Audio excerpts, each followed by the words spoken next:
As part of the mission covering the war in Yemen, Euronews correspondent Mohammed Sheikh Ibrahim visited the historic village of Attan Fort.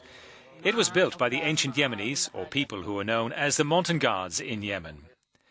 It is located above Attan Fort mountain, overlooking the Yemeni capital, Sanaa, and has had few visits from the media. These historic houses have not been spared from the war, which has been raging in Yemen for more than a year and a half, with houses inhabited by women and helpless children being bombed.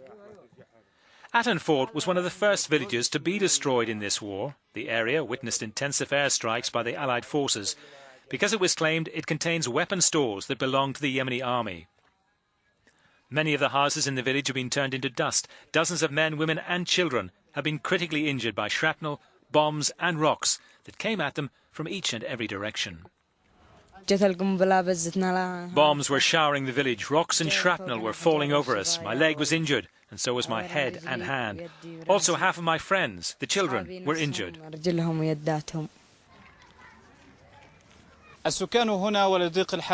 People have come to this historic village over here because of their poverty. They were trying to find secure homes for their families.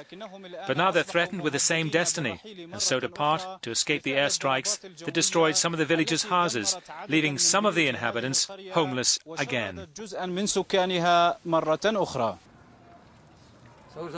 There are around 53 poor Yemeni families who live in this village, and they're known in the capital as the poorest families. They suffer from very difficult living conditions. A large number of the children are suffering from diseases as a result of the village lacking a health centre, food and clean water after all the water tanks were destroyed.